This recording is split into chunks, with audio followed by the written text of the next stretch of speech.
മുഹമ്മദ് നബി സ്വല്ലല്ലാഹു അലൈഹി വസല്ലം ഹൃദയങ്ങൾ കീഴടക്കിയ തിരുനബി ചരിതം.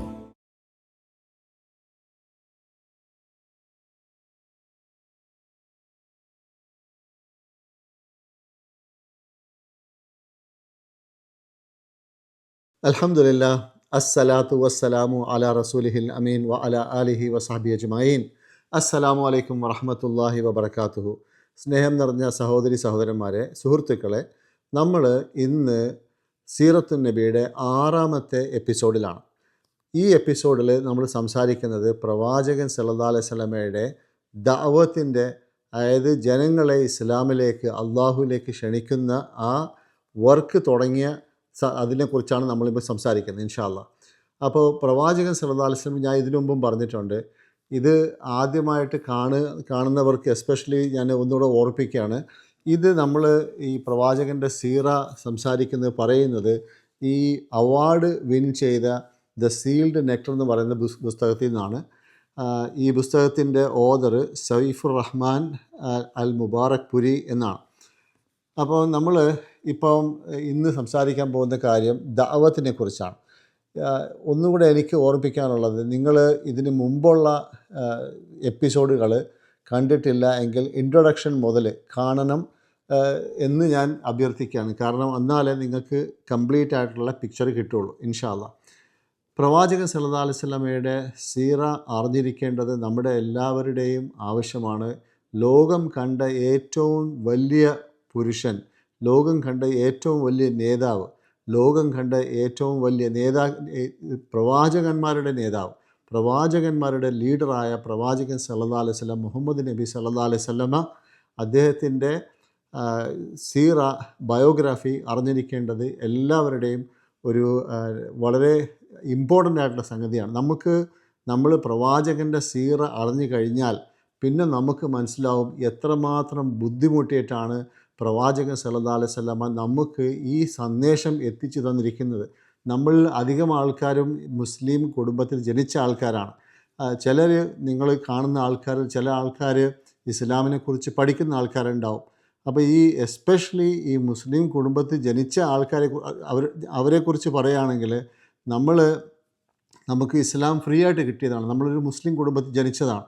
പക്ഷേ ഇതിൻ്റെ പുറകിൽ എത്രമാത്രം ത്യാഗങ്ങൾ പ്രവാചകനും അതുപോലെ തന്നെ പ്രവാചകൻ്റെ കൂടെ സപ്പോർട്ട് ചെയ്ത അനുയായികളും എത്രമാത്രം ബുദ്ധിമുട്ട് സഹിച്ചു എന്നുള്ളത് അറിയണമെന്നുണ്ടെങ്കിൽ നമ്മൾ ആ സീറ പഠിച്ചേ പറ്റൂ.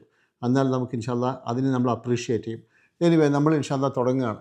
പ്രവാചകൻ സല്ലല്ലാഹു അലൈഹി വസല്ലമ മക്കയിലാണ് താമസിച്ചിരുന്നത്, അല്ലേ? മക്ക എന്ന് പറയുന്ന സ്ഥലം ഈ വിഗ്രഹാരാധനയുടെ കേന്ദ്രമാണ് മക്ക. ഈ മക്കയിലാണ് ഖുറൈശികൾ താമസിക്കുന്നത്. അതായത് മക്ക, ഈ ഹറം, ഈ കഅബ ചുറ്റുപറ്റിയിട്ടുള്ള വിഗ്രഹങ്ങളൊക്കെ കാത്തു സൂക്ഷിക്കുന്നതും അതിൻ്റെ മേൽനോട്ടം വഹിക്കുന്നതും അതിൻ്റെ പരിപാലകരും ഖുറൈശികളാണ്. ഇപ്പോൾ ഈ ഖുറൈശികൾ താമസിക്കുന്ന സ്ഥലത്താണ് പ്രവാചകൻ സല്ലല്ലാഹു അലൈഹി വസല്ലമ താമസിക്കുന്നത്.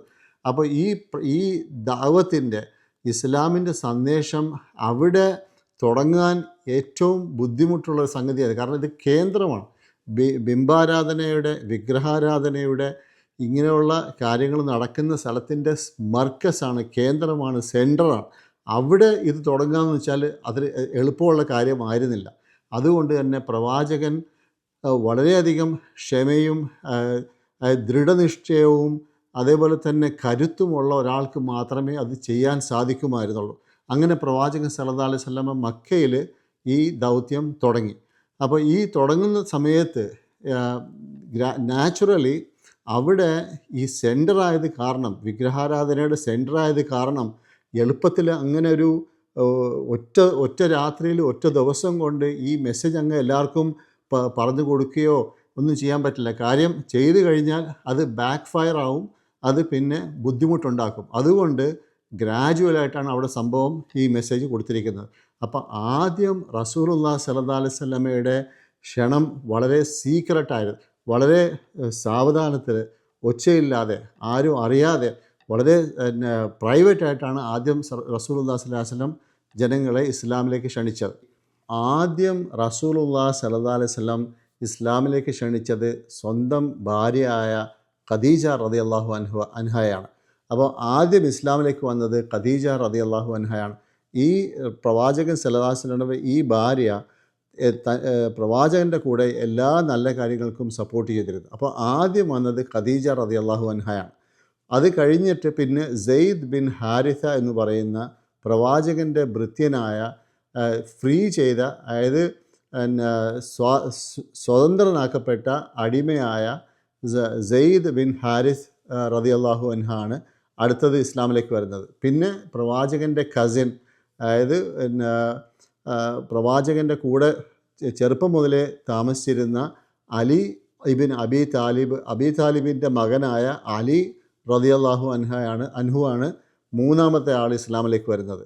പ്രവാചകൻ അത് കഴിഞ്ഞിട്ട് പ്രവാചകന് കോൺഫിഡൻസ് ഉള്ള, പരിചയമുള്ള, നല്ല അടുത്തറിയാവുന്ന, അതായത് ഈ മെസ്സേജ് കൊടുത്താൽ അവർ അംഗീകരിക്കും, അതിനെ ശരിവെക്കുമെന്ന് ഉറപ്പുണ്ടായിരുന്ന ആൾക്കാരെ പ്രവാചകൻ സല്ലല്ലാഹു അലൈഹി വസല്ലം നേരിട്ട് വിളിക്കാൻ തുടങ്ങി. അതിൽ ആദ്യം വിളിച്ചത് അബൂബക്കർ സിദ്ദീഖ് റളിയല്ലാഹു അൻഹുവാണ്. അബൂബക്കർ സിദ്ദീഖിനെ കുറിച്ച് പറയപ്പെടുന്നത് ഇദ്ദേഹം വളരെ സൗമ്യനായിരുന്നു, വളരെ സത്യസന്ധനായിരുന്നു, അതേപോലെ തന്നെ നല്ല പണമുള്ള ഒരാളായിരുന്നു. ഇദ്ദേഹത്തിൻ്റെ കൂടെ അബൂബക്കർ സിദ്ദീഖ് റളിയല്ലാഹു അൻഹുവിൻ്റെ കൂടെ പരിചയമുള്ള വേറെയും കുറേ ആൾക്കാർ ഇദ്ദേഹത്തിൻ്റെ വീട്ടിൽ ഈ അബൂബക്കർ സിദ്ദീഖ് റളിയല്ലാഹു അൻഹുവിൻ്റെ വീട്ടിൽ സ്ഥിരമായിട്ട് വരാറുണ്ടായിരുന്നു. അദ്ദേഹത്തിൻ്റെ കൂടെ സമയം ചെലവാക്കുക, അദ്ദേഹത്തിൻ്റെ നോളജ്, അദ്ദേഹത്തിന് നല്ല വിവരമുള്ള ആളായിരുന്നു, അദ്ദേഹത്തിൻ്റെ നോളജിൽ നിന്നും ബെനഫിറ്റ് നേടുക, അദ്ദേഹത്തിൻ്റെ കമ്പനിയിൽ ആൾക്കാർ സമയം ചെലവഴിക്കുക, അദ്ദേഹത്തിൻ്റെ കൂടെയുള്ള ചങ്ങാത്തം ഉറപ്പിക്കുക, ഇങ്ങനെ കുറേ ആൾക്കാർ അബൂബക്കർ സിദ്ദീഖ് റളിയല്ലാഹു അൻഹുവുമായിട്ട് നല്ല അടുപ്പമുള്ള ആൾക്കാരുണ്ടായിരുന്നു. അപ്പോൾ അബൂബക്കർ സിദ്ദീഖ് റളിയല്ലാഹു അൻഹു ഇത് കേട്ട ഉടനെ, അതായത് ഈ മെസ്സേജ് പ്രവാചകൻ സല്ലല്ലാഹു അലൈഹി വസല്ലമ കൊടുത്തു, ഇസ്ലാമിലേക്ക് ക്ഷണിച്ചു, അള്ളാഹു അല്ലാതെ വേറെ ആരും ആരാധനയ്ക്ക് അർഹനില്ല, ഞാൻ അള്ളാഹുവിൻ്റെ പ്രവാചകനാണ് എന്ന് പറഞ്ഞ ഉടനെ തന്നെ അബൂബക്കർ സിദ്ദീഖ് റളിയല്ലാഹു അൻഹു ഉടനെ തന്നെ അത് അക്സെപ്റ്റ് ചെയ്തു. പറഞ്ഞു അഷ്ഹദു അല്ലാ ഇലാഹ ഇല്ലല്ലാഹ്, അതായത് അള്ളാഹു അല്ലാതെ വേറെ ആരും ആരാധനയ്ക്ക് അർഹനില്ല, വ അഷ്ഹദു അന്നക റസൂലുള്ളാഹ്, താങ്കൾ അള്ളാഹുവിൻ്റെ പ്രവാചകനാണ് എന്ന് ഒറ്റ ശ്വാസത്തിൽ സമ്മതിച്ചു. അത് എഗ്രി ചെയ്തു, ഇസ്ലാമിലേക്ക് വന്നു. ഈ അബൂബക്കർ സിദ്ദീഖ് റളിയല്ലാഹു അൻഹു വളരെ തുടക്കം മുതൽ തന്നെ വളരെ ആക്റ്റീവായിരുന്നു. ഇദ്ദേഹം ഇസ്ലാമിലേക്ക് വന്ന ഉടനെ തന്നെ അദ്ദേഹത്തിന് പരിചയമുള്ള അദ്ദേഹത്തിൻ്റെ സുഹൃത്തുക്കളായ ഉസ്മാൻ ബിൻ അഫ്ഫാൻ റളിയല്ലാഹു അൻഹു, അതേപോലെ തന്നെ അബ്ദുറഹ്മാൻ ഇബിൻ ഔഫ് റളിയല്ലാഹു അൻഹു, ഇങ്ങനെയുള്ള വേറെ പല സഹാബാക്കളെയും പല ആൾക്കാരെയും ഇസ്ലാമിലേക്ക് കൊണ്ടുവന്നു. അതിനകത്ത് അസുബൈർ ബിൻ അവ്വാം റളിയല്ലാഹു അൻഹു, Saad bin Abi Waqqas, Talha bin Ubaidullah, ഇങ്ങനെയുള്ള വലിയ പേര് കേട്ട, പിൽക്കാലത്ത് വലിയ പേര് കേട്ട, ഇസ്ലാമിൽ വളരെയധികം സ്ഥാനം വഹിച്ചിട്ടുള്ള, ഇസ്ലാമിന് വളരെയധികം സേവനം നൽകിയിട്ടുള്ള വലിയ പേരുള്ള സഹാബാക്കളെ കൊണ്ടുവന്നത് അബൂബക്കർ സിദ്ദീഖ് റളിയല്ലാഹു അൻഹു ആണ്. അപ്പോൾ ഇവരെക്കുറിച്ച് പറയപ്പെടുന്നത് അസ്സാബിഖൂൻ എന്നാണ്, അതായത് ഫോർ റണ്ണേഴ്സ്, അല്ലെങ്കിൽ ആദ്യം വന്ന ആൾക്കാരെന്ന് ഇവരെക്കുറിച്ച് പറയപ്പെടുന്നു. അപ്പോൾ ഇത് കൂടാതെ ബിലാൽ ഇബിൻ റബാഹ, അതായത് അബിസീനിയ എന്നുള്ള എത്യോപ്യ എന്നുള്ള ഒരു അടിമയായിരുന്നു ബിലാൽ ഇബിൻ റബാഹ. ബിലാൽ റളിയല്ലാഹു അൻഹു, ഖബ്ബാബ് ഇബിൻ അറത്ത് റളിയല്ലാഹു അൻഹു, അതേപോലെ തന്നെ സയ്യിദ് ബിൻ സെയ്ദ് റളിയല്ലാഹു അൻഹു. ഇദ്ദേഹം ഉമർ ബിൻ ഖത്താബിൻ്റെ അളിയനാണ്. ഉമർ ബിൻ ഖത്താബിൻ്റെ സഹോദരി ഫാത്തിമയെ കല്യാണം കഴിച്ച ആളാണ് സയ്യിദ് ബിൻ സെയ്ദ് റളിയല്ലാഹു അൻഹു. ഉമർ റളിയല്ലാഹു അൻഹുവിൻ്റെ സഹോദരി ഫാത്തിമ ഇസ്ലാമിലേക്ക് വന്നു. ഇതേപോലെ തന്നെ വേറെ പല ആൾക്കാരും ഇമ്മീഡിയറ്റ്ലി വലിയ താമസം കൂടാതെ ഇസ്ലാമിലേക്ക് വന്നു. ഇബിൻ ഹിഷാം എന്ന് പറയുന്ന ഒരു ബയോഗ്രാഫർ പറയുന്നത് ഇത് ഏകദേശം 40ഓളം ആൾക്കാർ ഇസ്ലാമിലേക്ക് വലിയ താമസം കൂടാതെ വന്നു. അപ്പോൾ പ്രവാചകൻ സല്ലല്ലാഹു അലൈഹി വസല്ലമ ആദ്യം വിളിച്ചിരുന്നത് അടുത്തടുത്ത പരിചയമുള്ള ആൾക്കാരെ ആണ് ഇസ്ലാമിലേക്ക് ആദ്യം വിളിച്ചിരുന്നത്. പ്രവാചകൻ സല്ലല്ലാഹു അലൈഹി വസല്ലമ ഈ ഇസ്ലാമിലേക്ക് വന്ന ആദ്യമായിട്ട് വരുന്ന ഈ കയ്യിലെണ്ണാൻ പറ്റുന്ന ആൾക്കാരെ അവർക്ക് പ്രവാചകൻ വളരെ സീക്രട്ടായിട്ടാണ് അവർക്ക് ഇസ്ലാം പഠിപ്പിച്ചു കൊടുത്തിരുന്നത്. ഈ സമയത്ത് ഇത് പബ്ലിസൈസ് ചെയ്തിട്ടില്ല, പബ്ലിക് ആക്കിയിട്ടില്ല. ആർക്കും അധികമായിട്ടൊന്നും ആർക്കും അതിനെക്കുറിച്ച് അറിഞ്ഞുകൂടാ. അപ്പോൾ ഇത് സീക്രട്ടാണ് പഠിപ്പിച്ചുകൊണ്ടിരുന്നത്. ഈ സമയത്ത് ഇറങ്ങുന്ന ഖുർആൻ ആയത്തിൻ്റെ ഉള്ളടക്കം സ്വർഗത്തെക്കുറിച്ചും നരകത്തെക്കുറിച്ചും അങ്ങനെയുള്ള ആഖിറത്തിനെക്കുറിച്ച്, അതായത് പരലോകത്തെക്കുറിച്ചുള്ള വിശ്വാസം ഊട്ടി ഉറപ്പിക്കുന്ന തരത്തിലുള്ള മെസ്സേജാണ് ആ സമയത്ത് വന്ന ആയത്തുകളിൽ, ഇറങ്ങിയ ഖുർആൻ്റെ ആയത്തുകളിൽ അധികവും ഉള്ളടക്കമുണ്ടായിരുന്നത്. പിന്നെ നമസ്കാരത്തെക്കുറിച്ച് പറയുന്നത് 2 അഭിപ്രായങ്ങളുണ്ട്. നമസ്കാരം ഈ മെഹ്റാജിന് പോയിട്ടാണ് നമ്മുടെ റസൂലുള്ളാഹി സ്വല്ലല്ലാഹു അലൈഹി വസല്ലമ അള്ളാഹുവിൻ്റെ അടുത്തേക്ക് മെഹ്റാജിന് പോയിട്ട് അവിടെ നിന്നാണ് ഈ 5 നേരത്തെ നമസ്കാരം നമുക്ക് നിർബന്ധമാകുന്നത്. പക്ഷേ അതിന് മുമ്പ് തന്നെ പ്രവാചകൻ സല്ലല്ലാഹു അലൈഹി വസല്ലം നമസ്കരിക്കുമായിരുന്നു എന്നാണ് പറയുന്നത്. അപ്പം 2 അഭിപ്രായങ്ങളുണ്ട്. ഒന്ന്, അതിന് മുമ്പ് ഈ മെഹ്റാജിന് മുമ്പ് നമസ്കാരം 2 നേരത്തെ നമസ്കാരം നിർബന്ധമായിരുന്നു എന്ന് പറയുന്ന അഭിപ്രായമുണ്ട്. അതായത് ഫജറിൻ്റെ നമസ്കാരവും പിന്നെ മഗ്രിബ് കഴിഞ്ഞുള്ള നമസ്കാരം, ഈ 2 നമസ്കാരങ്ങളും നിർബന്ധം ആയിരുന്നു എന്ന് പറയപ്പെടുന്ന അഭിപ്രായം പറയുന്ന പണ്ഡിതന്മാരുമുണ്ട്, അല്ലാത്തവരുമുണ്ട്. ഏതായാലും പ്രവാചകൻ സല്ലല്ലാഹു അലൈഹി വസല്ലമയും സഹാബാക്കളും, അതായത് കമ്പാനിയൻസും, അവർ നമസ്കാരത്തിൻ്റെ സമയമാകുമ്പോൾ അവർ ഈ മക്കയുടെ ചില താഴ്വരകളിൽ, ഈ മലയുടെ താഴ്വരകളിൽ മക്കയിൽ നിന്ന് പുറത്ത്, അതായത് സിറ്റി വിട്ട് പോയിട്ട് ആൾക്കാർ കാണാതെ അവിടെ നമസ്കരിക്കുമായിരുന്നു എന്ന് പറയപ്പെടുന്നുണ്ട്. അപ്പോൾ അങ്ങനെ ഒരു പ്രാവശ്യം പ്രവാചകൻ സല്ലല്ലാഹു അലൈഹി വസല്ലമയും അലി ഇബ്ൻ അബി താലിബ് റളിയല്ലാഹു അൻഹു നമസ്കരിക്കുമ്പം അലി റളിയല്ലാഹു അൻഹുവിൻ്റെ വാപ്പ അബൂ താലിബ് കണ്ടു. അപ്പോൾ അബൂ താലിബ് ചോദിച്ചു, ഇതെന്താണ് നിങ്ങൾ ചെയ്യുന്നത്? അപ്പോൾ പറഞ്ഞ്, ഞങ്ങൾ നിസ്കരിക്കുകയാണ്, ഇത് ഒബ്ലിഗേറ്ററി ആണ്, ഇത് നിർബന്ധ നമസ്കാരമാണ് എന്ന് പറഞ്ഞു. അപ്പം അബൂ താലിബ് പറഞ്ഞു, നിങ്ങൾ ചെയ്യുന്ന കാര്യം കണിശമായിട്ട് പിന്തുടരുക എന്ന് അബൂ താലിബ് പറഞ്ഞു. ഒന്നും അതിന് വഴക്ക് പറഞ്ഞില്ല, നിങ്ങൾ ചെയ്യുന്ന കാര്യം കണിശമായിട്ട് ചെയ്യുക എന്ന് പറഞ്ഞ് അബൂ താലിബ് പോയി. അങ്ങനെ നമസ്കാരം നേരത്തെ നമസ്കരിക്കുമായിരുന്നു ഈ മെഹ്റാജിന് മുമ്പ് തന്നെ.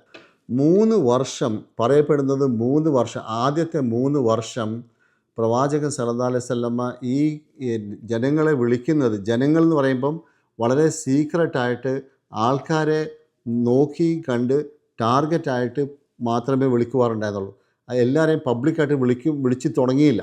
പക്ഷേ എന്നിരുന്നാലും ഈ ആൾക്കാരുടെ എണ്ണം കൂടി വന്നപ്പം ഈ സംഭവം, അതായത് ഇസ്ലാമിനെ കുറിച്ചുള്ള സംഭവം, അതിനെക്കുറിച്ചുള്ള വാർത്ത, പ്രവാചകൻ ഈ പരത്തുന്ന പുതിയ മെസ്സേജ്, അതിനെക്കുറിച്ചുള്ള വിവരങ്ങൾ ഖുറൈശി തലവന്മാർക്ക് മനസ്സിലായി തുടങ്ങി. അവരുടെ ചെവിയിൽ ഇതെത്തി തുടങ്ങി. പക്ഷെ അവരത്ര കാര്യമായിട്ട് എടുത്തില്ല. കാര്യം വെച്ചാൽ ഇതുവരെ പ്രവാചകൻ അവരുടെ ഈ ബിംബാരാധനയെക്കുറിച്ചൊന്നും പഴി പറയുന്നില്ല, അവരുടെ ആരാധനാ കർമ്മങ്ങളും അവർ ചെയ്യുന്ന കാര്യങ്ങളെക്കുറിച്ചൊന്നും തെറ്റ് പറയുന്നില്ല, അതായത് അങ്ങനെ അറ്റാക്ക് ചെയ്യുന്നില്ല എന്നതുകൊണ്ട് അവർ അത് കുഴപ്പമില്ല, പോട്ടെ, വക വെക്കണ്ട എന്നുള്ള രീതിയിൽ അവരും അതിനെ അത്ര ഗവനിച്ചില്ല. അവരുടെ ചെവിയിൽ സംഗതി അറിഞ്ഞു, അവർക്ക് മനസ്സിലായി, പക്ഷേ അവർ ഇതിനെക്കുറിച്ച് വലിയ സീരിയസ് ആയിട്ടൊന്നും എടുത്തില്ല. കാര്യം പ്രവാചകൻ സല്ലല്ലാഹു അലൈഹി വസല്ലമ അങ്ങനെ ആ രീതിയിലാണ് പ്രബോധനം ചെയ്തിരുന്നത്. അങ്ങനെ 3 വർഷം ആയപ്പോൾ അശ്ശുഅറ എന്ന് പറയുന്ന ഒരു സൂറ ഇറങ്ങി. ആ സൂറയുടെ നമ്പർ 26ആണ്. 26ാമത്തെ ചാപ്റ്റർ, അല്ലെങ്കിൽ 26ാമത്തെ അധ്യായം. അതിനകത്ത് 214ാമത്തെ വചനം, ആയത്ത്, പടച്ചോൻ പറയുന്നത് വഅൻദിർ അശീറത്തക്കൽ അഖറബീൻ, അതായത് അടുത്ത ബന്ധുക്കാരെ നിങ്ങൾ വിളിക്കുക എന്ന് ഉള്ള ആഹ്വാനം റസൂലുള്ളാഹി സ്വല്ലല്ലാഹു അലൈഹി വസല്ലമയ്ക്ക് വന്നു. അടുത്ത ബന്ധുക്കാർക്ക് താക്കീത് നൽകുക, അവരെ വിളിക്കുക എന്നുള്ള, അവർക്ക് സന്ദേശം എത്തിക്കുക എന്നുള്ള മെസ്സേജ് റസൂലുള്ളാഹി സ്വല്ലല്ലാഹു അലൈഹി വസല്ലമ പടച്ചോൻ കൊടുത്തു. ഇതോടുകൂടി പ്രവാചകൻ സല്ലല്ലാഹു അലൈഹി വസല്ലമ ആ പ്രൈവറ്റ് കോളിൽ നിന്ന് പിന്നെ അടുത്ത ലെവലിലോട്ട് പോയി. അതായത് ബന്ധുക്കാരെ, സ്വന്തക്കാരെ വിളിക്കാൻ തുടങ്ങി. ഇതിന് പ്രവാചകൻ സല്ലല്ലാഹു അലൈഹി വസല്ലം മാത്രമല്ല, ഈ സൂറ, ഈ അശ്ശുഅറ എന്ന് പറയുന്ന സൂറ, ഇതിനകത്തെ ഉള്ളടക്കം, അതിനകത്ത് അധികവും മൂസ അലൈഹിസ്സലാമിൻ്റെ, മോശയുടെ അല്ലെങ്കിൽ മൂസ അലൈഹിസ്സലാമിൻ്റെ കഥയാണ് പറഞ്ഞിരിക്കുന്നത്. ആ കഥയിൽ പറയുന്നത് മൂസ അലൈഹിസ്സലാം എടുത്ത ബുദ്ധിമുട്ടുകൾ, അതായത് ഫിർഔൻ്റെ മുമ്പിൽ ഈ ബനി ഇസ്രായേലിനെ, ഇസ്രായേൽ സന്തതികളെ അവിടെ അടിമകളാക്കി വച്ചിരിക്കുന്ന, അവർക്ക് പീഡനം കൊടുക്കുന്ന ഫേറോവിൻ്റെ കയ്യിൽ നിന്നും അവരെ മോചിപ്പിക്കാൻ പോയ സന്ദേശം പിന്നെ പ്രവാചകനാണ് പ്രവാചകൻ മൂസ. അപ്പോൾ ഈ സന്ദേശവും കൊണ്ട് ഫേറോയുടെ അടുത്ത് പോയപ്പം ഫേറോ കൊടുത്ത ബുദ്ധിമുട്ടുകൾ, ഫേറോനെ നേരിട്ടപ്പം വന്ന ചാലഞ്ചസ്, ഇത് ആണ് ആ സൂറയിൽ അധികവും പ്രതിപാദിക്കുന്നത്.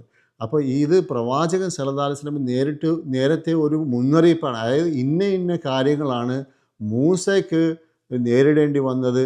അപ്പം മാനസികമായിട്ടൊരു മുന്നറിയിപ്പും അതേപോലെ തന്നെ ഒരു പ്രിപ്പറേഷനാണ്. അതായത് മൂസയ്ക്ക് ഇങ്ങനെ ബുദ്ധിമുട്ട് വന്നു, ഇങ്ങനെയുള്ള ബുദ്ധിമുട്ട് വരൂ എന്നുള്ള ഒരു മുന്നറിയിപ്പും കൂടെയാണ് ഈ അശ്ശൂറ എന്ന് പറയുന്ന സൂറ. മാത്രമല്ല ആ സൂറയ്ക്കകത്ത് പല മുമ്പ് താമസിച്ച് ജീവിച്ച് മണ്ണടിഞ്ഞ് പോയ പല സമുദായങ്ങൾ, ആദ്, സമൂദ് എന്നൊക്കെ പറയുന്ന പല ഇതിനു മുമ്പ് താമസിച്ചിരുന്ന ആൾക്കാരുടെ കഥകളും അതിനകത്ത് പറഞ്ഞിട്ടുണ്ട്. അവരുടെ അടുത്തേക്ക് പ്രവാചകന്മാർ വന്നപ്പം അവരുടെ പ്രവാചകനെ അവരെങ്ങനെ അവഹേളിച്ചു, അവരെങ്ങനെ നിന്ദിച്ചു, അവരെങ്ങനെ ആ പ്രവാചകൻ കൊണ്ടുവന്ന മെസ്സേജ് അവർ തള്ളി, അതിൻ്റെ ഫലമായിട്ട് അവർക്കെന്ത് സംഭവിച്ചു, അവർക്ക് വന്ന അദാബ് അല്ലെങ്കിൽ പണിഷ്മെൻറ്റ് അത് എന്തായിരുന്നു, അവർക്ക് അവസാനം എന്ത് സംഭവിച്ചു, ആര് വിജയിച്ചു, ആര് പരാജയപ്പെട്ടു, ഇങ്ങനെയുള്ള കാര്യങ്ങളാണ് അശ്ശൂറ എന്ന് പറയുന്ന ആ സൂറയിലുള്ളത്. അപ്പോൾ ഈ സൂറയിലാണ് പ്രവാചകൻ്റെ അടുത്ത് 214 വചനം പ്രവാചകൻ്റെ അടുത്ത് പടച്ചവൻ പറഞ്ഞു, നിങ്ങൾ നിങ്ങളുടെ സ്വന്തക്കാരെ, ബന്ധുക്കാരെ ഇസ്ലാമിലേക്ക് ക്ഷണിക്കുക. അങ്ങനെ ഈ ആഹ്വാനം വന്നതോടുകൂടി പ്രവാചകൻ സല്ലല്ലാഹു അലൈഹി വസല്ലമ ആദ്യം ഒരു മീറ്റിംഗ് വിളിച്ചു. സ്വന്തക്കാരുടെ, അതായത് ബനി ഹാഷിം പരമ്പരയിൽപ്പെട്ടതാണ് പ്രവാചകൻ സല്ലല്ലാഹു അലൈഹി വസല്ലമയുടെ. ഹാഷിമിൻ്റെ മകൻ അബ്ദുൽ മുത്തലിബിൻ്റെ മകൻ അബ്ദുള്ളയുടെ മകനാണ് റസൂലുള്ളാഹി സല്ലല്ലാഹു അലൈഹി വസല്ലം. അപ്പോൾ ബനി ഹാഷിമിൻ്റെ സന്താനങ്ങളുടെ ഒരു ഗ്രൂപ്പിനെ വിളിച്ചു. കൂടാതെ ഹാഷിമിൻ്റെ സഹോദരനായ അൽ മുത്തലിബിൻ്റെ അവരുടെയും കുറേ ആൾക്കാരെ പ്രവാചകൻ സല്ലല്ലാഹു അലൈഹി വസല്ലം ഈ മീറ്റിങ്ങിൽ വിളിച്ചു. അപ്പോൾ ഈ ഗ്രൂപ്പിൽ ഈ വിളിച്ച ആൾക്കാരിൽ 40ഓളം ആൾക്കാരുണ്ടായിരുന്നു. അപ്പോൾ അതിനകത്ത് അബൂ ലഹബ് പ്രവാചകൻ്റെ സഹോദരനാണ്, വാപ്പയുടെ സഹോദരനാണ്. അയാൾ എണീച്ചെന്ന് പറഞ്ഞ്, അതായത് നിങ്ങൾ പോയിൻ്റ് എന്താണെന്ന് വെച്ചാൽ ക്ലിയറായിട്ട് വ്യക്തമായിട്ട് സംസാരിക്കണം. നമ്മുടെ റിലേറ്റീവ്സ്, അതായത് നമ്മുടെ ബന്ധുക്കാർ, കൂട്ടുകുടുംബങ്ങൾ, മൊത്തം അറബികളുടെ എതിരായിട്ട് നിൽക്കാനുള്ള ശക്തി നമുക്കില്ല. ഓക്കെ, എന്നിട്ട് പറഞ്ഞ് നീ നമ്മുടെ ചര്യകൾ ഫോളോ ചെയ്ത് പോവുകയാണെങ്കിൽ നമുക്ക് എളുപ്പമുണ്ടാവും, അല്ലെന്നുണ്ടെങ്കിൽ നമുക്ക് അറബികളെ നേരിടാൻ പറ്റത്തില്ല. ഓക്കെ, അതുകൊണ്ട് എന്നിട്ട് പറഞ്ഞ് I have never heard any one who has incurred, അതായത് ഞാൻ ഇതുവരെ സ്വന്തം കുടുംബത്തിന് ദോഷം ഉണ്ടാക്കുന്ന നിങ്ങളെപ്പോലെ, അതായത് പ്രവാചകനെ ചൂണ്ടിക്കാണിച്ചിട്ട് പ്രവാചകനെ പഴി പറഞ്ഞ് ഇതുപോലെ നിങ്ങളെപ്പോലെ ബുദ്ധിമുട്ട്, അതായത് ദോഷം കൊണ്ടുവന്നിരിക്കുന്ന, സ്വന്തക്കാർക്ക് ദോഷം കൊണ്ടുവന്നിരിക്കുന്ന വേറൊരാളെ ഞാൻ കണ്ടിട്ടില്ല എന്ന് അബൂ ലഹബ് അവിടെ വെച്ച് പറഞ്ഞു. പ്രവാചകൻ സല്ലല്ലാഹു അലൈഹി വസല്ലമ അതിനൊരു മറുപടിയും പറഞ്ഞില്ല, മിണ്ടാതെ ഇരുന്നു. അത് കഴിഞ്ഞ് പ്രവാചകൻ സല്ലല്ലാഹു അലൈഹി വസല്ലമ അടുത്തൊരു മീറ്റിംഗ് വിളിച്ചിട്ട് പ്രവാചകൻ സല്ലല്ലാഹു അലൈഹി വസല്ലമ ആൾക്കാരുടെ അടുത്ത് പറഞ്ഞു, ഞാൻ അള്ളാഹുവിൻ്റെ സ്തുതിയെ പ്രകീർത്തിക്കുന്നു, ഞാൻ അവൻ്റെ സഹായം തേടുന്നു, ഞാൻ അവനിൽ വിശ്വസിക്കുന്നു, ഞാൻ അവനിൽ ഭരമേൽപ്പിക്കുന്നു. അള്ളാഹു അല്ലാതെ ആരാധിക്കപ്പെടാൻ മറ്റൊരു ദൈവമില്ലെന്ന് ഞാൻ സാക്ഷ്യം വഹിക്കുന്നു. ഒരു വഴികാട്ടിക്ക് ഒരിക്കലും തൻ്റെ ജനങ്ങളോട് കള്ളം പറയാനാവില്ല. അവനല്ലാതെ ഒരു ദൈവവുമില്ലെന്ന് ഞാൻ അള്ളാഹുവിനെ കൊണ്ട് സത്യം ചെയ്യുന്നു. എന്നിട്ട് പ്രവാചകൻ സല്ലല്ലാഹു അലൈഹി വസല്ലം പറഞ്ഞു, നിങ്ങൾക്കും പൊതുവെ എല്ലാ മനുഷ്യർക്കും വേണ്ടിയുള്ള ഒരു ദൂതനായി ഞാൻ അയക്കപ്പെട്ടിരിക്കുന്നു. അവിടെ പ്രവാചകൻ സല്ലല്ലാഹു അലൈഹി വസല്ലം പറഞ്ഞു, ഞാൻ ഒരു മെസ്സഞ്ചറാണ്, നിങ്ങൾക്കും എല്ലാവർക്കും വേണ്ടി ഒരു മെസ്സഞ്ചറാണ്. എന്നിട്ട് പ്രവാചകൻ പറഞ്ഞു, നിങ്ങൾ ഉറങ്ങിക്കിടക്കുന്നത് പോലെ ഒരു ദിവസം നിങ്ങൾ മരിക്കും. അത് കഴിഞ്ഞിട്ട് നിങ്ങൾ ഉറങ്ങി എണീക്കുന്നത് പോലെ നിങ്ങളെ രണ്ടാമത് അള്ളാഹു സുബ്ഹാനഹു തആല എണീപ്പിക്കും. എന്നിട്ട് നിങ്ങളുടെ പ്രവൃത്തികൾ നിങ്ങളോട് വിചാരണ നടത്തപ്പെടും. അപ്പോൾ അത് ശാശ്വതമായ നരകമോ സ്വർഗത്തിലോ ആയിരിക്കും. അതായത് ഈ രണ്ട് കൂട്ടരായിട്ട് നമ്മളെ വേർതിരിക്കും എന്ന് പറഞ്ഞു. ഇത് കേട്ടതോടുകൂടി അബൂ താലിബ് പറഞ്ഞു, ഇവിടെ ഈ സമയത്ത് അബൂ താലിബ് പറഞ്ഞു, അതായത് ഞങ്ങൾ നിന്നെ സ്നേഹിക്കുന്നുണ്ട്. പ്രവാചകനടുത്ത് പറഞ്ഞു, അബൂ താലിബ് പറഞ്ഞു, ഞങ്ങൾ നിങ്ങളെ സ്നേഹിക്കുന്നുണ്ട്. ഓക്കെ, നിങ്ങളുടെ അഡ്വൈസ്, അതായത് നിങ്ങളുടെ ഈ ഉപദേശങ്ങൾ ഞങ്ങൾ വിശ്വസിക്കുന്നുണ്ട്, അതായത് ഉപദേശങ്ങൾ വിശ്വസിക്കുന്നുണ്ട്. ഇതൊക്കെ നിങ്ങളുടെ സ്വന്തക്കാരാണ്. അതായത് മറ്റുള്ള കൂടെ വന്നിരിക്കുന്ന ആൾക്കാരെ ചൂണ്ടിക്കാണിച്ചിട്ട് പറഞ്ഞു ഇതൊക്കെ നിങ്ങളുടെ സ്വന്തക്കാരാണ്. പക്ഷെ ഞാൻ ഏറ്റവും എളുപ്പത്തിൽ ഏറ്റവും ആദ്യം നിങ്ങളെ സഹായിക്കുന്നത് ഞാനായിരിക്കും എന്ന് അബൂ താലിബ്, ഇത് അബൂ താലിബാണ് പറയുന്നത്. എന്നിട്ട് പറഞ്ഞു നിങ്ങൾ എന്താണ് പറയുക വെച്ചാൽ നിങ്ങൾക്ക് എന്താണ് ചെയ്യുന്നത് ചെയ്തോ, പക്ഷെ ഞാൻ ഈ മെസ്സേജ് എടുക്കത്തില്ല, ഞാൻ ഈ മെസ്സേജ് ഉൾക്കൊള്ളാൻ തയ്യാറല്ല. കാരണം എനിക്ക് അബ്ദുൽ മുത്തലിബിന്, അതായത് സ്വന്തം വാപ്പാണ് അബ്ദുൽ മുത്തലിബ്, എനിക്ക് അബ്ദുൽ മുത്തലിബിൻ്റെ റിലീജിയൻ മതം വിട്ടു പോകാൻ എനിക്ക് പറ്റില്ല എന്ന് അവിടെ വെച്ച് പറഞ്ഞു. അതായത് സപ്പോർട്ട് ഓഫർ ചെയ്ത് എന്ത് വേണമെങ്കിലും സപ്പോർട്ട് ചെയ്യാം, നിങ്ങൾ ചെയ്യുന്നത് ചെയ്തോ, നിങ്ങൾ നിർത്തണ്ട, പക്ഷേ എനിക്ക് നിങ്ങളുടെ കൂടെ ചേരാൻ പറ്റില്ല, എനിക്ക് അബ്ദുൽ മുത്തലിബിൻ്റെ മതം വിട്ടു പോകാൻ എനിക്ക് പറ്റില്ല എന്ന് അവിടെ വെച്ച് അബൂ താലിബ് പറഞ്ഞു. അബൂ ലഹബ് പിന്നെയും അവിടെ വെച്ച് സംസാരിച്ചു. അബൂ ലഹബ് പറഞ്ഞു അള്ളാഹുവാണ്, അബൂ താലിബിൻ്റെ അടുത്ത് പറയാണ് അള്ളാഹുവാണ്, ഇതൊരു വളരെ മോശപ്പെട്ട കാര്യമാണ് നിങ്ങൾ ചെയ്തത്. ഓക്കെ, നിങ്ങൾ ഇയാളെ, അതായത് പ്രവാചകൻ സല്ലല്ലാഹു അലൈഹി വസല്ലമയെ ഇവിടെ വെച്ച് തന്നെ നിർത്തണം, അല്ലെന്നുണ്ടെങ്കിൽ അറബികൾ ഇവരെ നിർത്തിക്കും എന്ന് അബൂ ലഹബ് പറഞ്ഞു. അപ്പോൾ അബൂ താലിബ് പറഞ്ഞു, അതിന് മറുപടിയായിട്ട് അബൂ താലിബ് പറഞ്ഞു ഐ സ്വയർ ബൈ അള്ളാഹ്, അതായത് ഞാൻ അള്ളാഹുവാണ് നേര്. ഓക്കെ, ഞാൻ ഇദ്ദേഹത്തെ പ്രൊട്ടക്റ്റ് ചെയ്യും. ഓക്കെ, എൻ്റെ ജീവിതം ഉള്ളിടത്തോളം കാലം ഞാൻ ഈ മുഹമ്മദിനെ, ഇദ്ദേഹം പ്രവാചകനായിട്ട് അക്സെപ്റ്റ് ചെയ്യുന്നില്ല, മുഹമ്മദിനെ ഞാൻ എൻ്റെ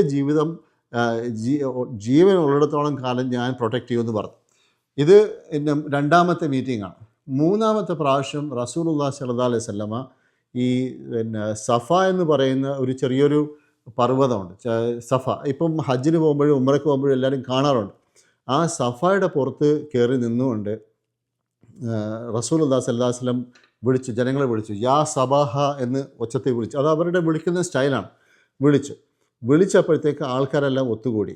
അവിടെ ബുഖാരിയിൽ വന്നൊരു ഇബ്നു അബ്ബാസ് റളിയല്ലാഹു അൻഹു റിപ്പോർട്ട് ചെയ്ത ഒരു ഹദീസിൽ പറയുന്നത് ആൾക്കാരെല്ലാം ഒഴിച്ചു കൂടി. അവിടെ വെച്ച് റസൂലുള്ളാഹി സ്വല്ലല്ലാഹു അലൈഹി വസല്ലം പറഞ്ഞു, യാ ബനി ഫിഹിർ, ഓ ബനി ഫിഹിർ, അതായത് ഫിഹിറിൻ്റെ ഗോത്രമേ, യാ ബനി അദി, അദിയുടെ ഗോത്രമേ, ഞാനൊരു കാര്യം പറയാം. റസൂലുള്ളാഹി സ്വല്ലല്ലാഹു അലൈഹി വസല്ലം പറയാണ്, ഞാൻ ഇവിടെ ഈ താഴ്വര, എൻ്റെ പുറകിലുള്ള താഴ്വരയിൽ ഒരു കുതിരപ്പട നിങ്ങളെ ആക്രമിക്കാനായിട്ട് വരുന്നു എന്ന് ഞാൻ പറഞ്ഞാൽ നിങ്ങൾ വിശ്വസിക്കുമോ? അപ്പോൾ ജനങ്ങളെല്ലാം ഒറ്റക്കെട്ടായിട്ട് പറഞ്ഞു, നിങ്ങൾ കള്ളം പറഞ്ഞതായിട്ട് ഞങ്ങൾ കണ്ടിട്ടില്ല, നിങ്ങൾ സത്യവാനാണ്, തീർച്ചയായിട്ടും ഞങ്ങൾ വിശ്വസിക്കുന്നു പറഞ്ഞു. അപ്പോൾ പ്രവാചകൻ സല്ലല്ലാഹു അലൈഹി വസല്ലം പറഞ്ഞു, അപ്പം ഞാൻ പറയുകയാണ്, ഞാൻ നിങ്ങൾക്ക് ഉള്ള ഒരു താക്കീതുകാരനാണ്, അതായത് ടു യു ബിഫോർ നിങ്ങൾക്ക് വളരെ ബുദ്ധിമുട്ടുണ്ടാക്കുന്ന ഒരു വേദനാജനകമായ ഒരു പണിഷ്മെൻറ്റ് വരുന്നതിന് മുമ്പുള്ള താക്കീതുകാരനാണ് ഞാനെന്ന് പറഞ്ഞു. ഇത് കേട്ടതോടുകൂടി അബൂ ലഹബ് അവിടെയും വെച്ച് അബൂ ലഹബ് പറഞ്ഞു, ഇതിനാണ് നീ എന്നെ ഞങ്ങളെ വിളിച്ചത്, അതായത് നീ നശിച്ചു പോട്ടെ എന്ന് പറഞ്ഞു. പെരിഷ് യു ഓൾ ഡേ തബ്ബൻ ലക യാ മുഹമ്മദ് എന്നാണ് അറബിയിൽ പറഞ്ഞത്. അതായത് നീ നശിച്ചു പോട്ടെ എന്നുള്ള രീതിയിൽ അവനെ പറഞ്ഞത്. അവിടെ വെച്ചാണ് ഈ ഖുർആനിലെ 111-ാമത്തെ സൂറ തബ്ബത് യദാ അബീ ലഹബ് എന്ന് പറയുന്ന സൂറ ഇറങ്ങുന്നത്. ഇത് ഈ ഈവൻറ്റിന്, ഈ സംഭവത്തിന് റിപ്ലൈ ആയിട്ടാണ് ആ സൂറ ഇറങ്ങുന്നത്. ഈ മുസ്ലിം റിപ്പോർട്ട് ചെയ്തിരിക്കുന്ന അബൂ ഹുറൈറ റളിയല്ലാഹു അൻഹു റിപ്പോർട്ട് ചെയ്ത ഒരു ഹദീസിൽ കാണാം, പ്രവാചകൻ സല്ലല്ലാഹു അലൈഹി വസല്ലമ ഈ ജനങ്ങളെ വിളിച്ചു കൂട്ടിയപ്പം അവിടെ പ്രവാചകൻ സല്ലല്ലാഹു അലൈഹി വസല്ലം പറഞ്ഞു, ജനങ്ങളോട് പറഞ്ഞു, ഈ ഖുറൈശികളെ, നിങ്ങളെ തീയിൽ നിന്നും, അതായത് അഗ്നിയിൽ നിന്നും നരകത്തിൽ നിന്നും നിങ്ങളെ കാക്കുക, നിങ്ങൾ തന്നെ നിങ്ങളെ കാക്കണം. യാ ബനി കാബ് എന്ന് പറയുന്ന, അതായത് കാബിൻ്റെ ഗോത്രമേ, നിങ്ങളെ അഗ്നിയിൽ നിന്നും നരകത്തിൽ നിന്നും നിങ്ങൾ കാക്കണം. ഫാത്തിമ, സ്വന്തം പുത്രി ഫാത്തിമയെ വിളിച്ചിട്ട് പറഞ്ഞു, ഫാത്തിമ, എൻ്റെ പ്രിയ പുത്രി ഫാത്തിമ, ഫാത്തിമയെക്കുറിച്ച് പറഞ്ഞു, നിനക്ക് ഒരു തരത്തിലുള്ള ബെനഫിറ്റും അള്ളാഹുവിൻ്റെ മുമ്പിൽ എത്തിക്കാൻ സാധിക്കില്ല ആഖിറത്തിൽ. നരകത്തിൽ നിന്നും സ്വന്തമായിട്ട് നിന്നെ നരകത്തിൽ നിന്നും കാക്കണം എന്നിങ്ങനെ പല ആൾക്കാരെയും വിളിച്ച് റസൂലുള്ളാഹി സ്വല്ലല്ലാഹു അലൈഹി വസല്ലം പറഞ്ഞു. ഇവിടെ റസൂലുള്ളാഹി സ്വല്ലല്ലാഹു അലൈഹി വസല്ലം അവർക്ക് പറഞ്ഞ സംഭവം വെച്ചാൽ, ഈ അറബികളുടെ സംസ്കാരം, അറബികളുടെ ചര്യ വെച്ചിട്ട് ഈ കുടുംബം, ഗോത്രം, ഇതൊക്കെ വളരെ ഇമ്പോർട്ടൻ്റ് ആയ സംഗതിയായിരുന്നു. ഇവിടെ വെച്ച് പ്രവാചകൻ സല്ലല്ലാഹു അലൈഹി വസല്ലമ അവർക്ക് കൊടുത്തൊരു ഒരു മെസ്സേജ് എന്ന് വെച്ചാൽ, അതായത് ഇനി മുതൽ എൻ്റെ ഈ മെസ്സേജിനെ, എൻ്റെ ഈ സന്ദേശത്തെ ആര് ഉൾക്കൊള്ളുന്നോ അതിനെ ആസ്പദമാക്കിയിരിക്കും ഞാനുമായിട്ടുള്ള ബന്ധം. ഇനി പഴയ അറബികളുടെ ഗോത്രം, അതായത് ഫാമിലി, അതിൻ്റെ ടൈസിൻ്റെ ബേസിലല്ല ഇനി ഞാനുമായിട്ടുള്ള ബന്ധം. ഈ മെസ്സേജ് ആര് സ്വീകരിക്കുന്നോ അവരുമായിട്ടായിരിക്കും എൻ്റെ ബന്ധം എന്ന് പറഞ്ഞു. ഇത് കഴിഞ്ഞിട്ട് പ്രവാചകൻ സല്ലല്ലാഹു അലൈഹി വസല്ലമേന് അല്ലാഹു സുബ്ഹാനഹു തആല വ്യക്തമായിട്ട് ജനങ്ങളെ, അതായത് ആദ്യം പ്രൈവറ്റായിട്ടായിരുന്നു, പിന്നെ സ്വന്തക്കാരെ വിളിക്കാൻ പറഞ്ഞു. അത് കഴിഞ്ഞിട്ട് ഇപ്പോൾ സൂറ നമ്പർ 15:94 അല്ലാഹു സുബ്ഹാനഹു തആല ആയത്തിറക്കി. അതായത് പബ്ലിക്കായിട്ട് ആൾക്കാരെ വിളിക്കാൻ പറഞ്ഞു. മുശ്രിക്കീങ്ങളുടെ അവരിൽ നിന്ന് തിരിഞ്ഞു പോവുക, പബ്ലിക്കായിട്ട് വിളിക്കുക. 15:94 എന്നുള്ള ആയത്തിറങ്ങി. അവിടെ വെച്ച് പിന്നെ പ്രവാചകൻ സല്ലല്ലാഹു അലൈഹി വസല്ലമ ജനങ്ങളെ വിളിക്കുന്നത് പബ്ലിക്കായി. ഇവിടെ ഇതുവരെ പ്രവാചകൻ സല്ലല്ലാഹു അലൈഹി വസല്ലമ പ്രൈവറ്റായിട്ടാണ് നിസ്കരിക്കുന്നതൊക്കെ. ഇപ്പോൾ ഇത് കഴിഞ്ഞപ്പോഴത്തേക്ക് പിന്നെ പ്രവാചകൻ കഅബയിൽ പബ്ലിക്കായിട്ട് നിസ്കരിക്കാൻ തുടങ്ങി, ഒച്ചത്തിൽ നിസ്കരിക്കാൻ തുടങ്ങി. അതായത് ഈ ഖുറൈശി തലവന്മാരും അവരൊക്കെ കേൾക്കത്തക്ക രീതിയിൽ ഖുർആൻ്റെ ആയത്തോതി നിസ്കരിക്കാൻ തുടങ്ങി. അപ്പോൾ മാത്രമല്ല, ഇപ്പോൾ പ്രവാചകൻ സല്ലല്ലാഹു അലൈഹി വസല്ലമ ഇപ്പോൾ അവരുടെ ബിംബാരാധനയെക്കുറിച്ചും അവരുടെ ആചാരങ്ങളെക്കുറിച്ചും അതിൻ്റെ മോശപ്പെട്ട വശങ്ങളെക്കുറിച്ചും, അതായത് ബിംബങ്ങളെ ആശ്രയിച്ച് പടച്ചവനിലേക്ക് എത്താൻ, ബിംബങ്ങൾ വഴി എത്താൻ പറ്റുമെന്ന് പറയുന്ന ആ ലോജിക്കിനെ തള്ളിക്കൊണ്ടും ഇത് വളരെ വ്യക്തമായിട്ട് ഇതിലൊന്നും യാതൊരു അർത്ഥമില്ല, ഇത് അർത്ഥശുദ്ധമാണ് എന്നുള്ള രീതിയിൽ വളരെ ക്ലിയറായിട്ട് പറയാൻ തുടങ്ങി. ഇങ്ങനെ പറയാൻ തുടങ്ങിയപ്പോഴത്തേക്ക് പിന്നെ ഇപ്പം ഖുറൈശികളുടെ ഇത് മാറി, അവരുടെ അപ്രോച്ച് മാറി. ഇതുവരെ എല്ലാം പ്രൈവറ്റായിരുന്നു, ഇതുവരെ നമ്മളെ ഒന്നും കുറ്റം പറയുന്നില്ല, അതുകൊണ്ട് കാര്യങ്ങളൊക്കെ പോട്ടെ എന്നുള്ള രീതിയിലായിരുന്നു. പക്ഷേ ഇപ്പോൾ അതല്ല.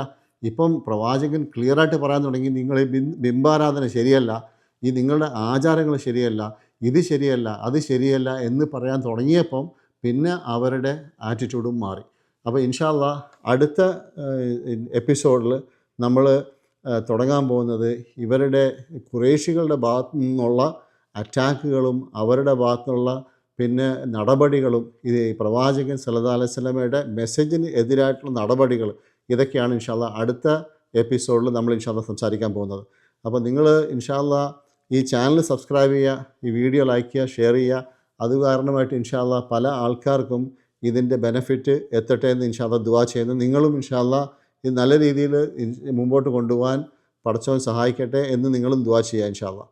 സീറത്തുൻ നബി എല്ലാവരും അറിഞ്ഞിരിക്കണം. അതിപ്പോൾ ഞാൻ എൻ്റെ സീരീസ് കേൾക്കണമെന്നില്ല, പുസ്തകം വായിക്കാൻ പറ്റുമെങ്കിൽ പുസ്തകം വായിക്കുക, അല്ല വേറെ നല്ല പണ്ഡിതന്മാരുടെ സീറത്തുൻ നബിയുടെ ടോക്ക് ഉണ്ടെങ്കിൽ അതിൽ നിന്ന് നിങ്ങൾ ബെനിഫിറ്റ് എടുക്കുക. തീർച്ചയായിട്ടും ഇതൊരു വളരെ ഇമ്പോർട്ടൻ്റ് ആണ്, ഒഴിച്ചുകൂടാൻ പറ്റാത്തൊരു സംഭവമാണ്. ഇൻഷാ അല്ലാഹ് പടച്ചവൻ നമുക്ക് അതിന് തൗഫീഖ് നൽകട്ടെ. അസ്സലാമു അലൈക്കും വറഹ്മത്തുള്ളാഹി വബറകാതുഹു.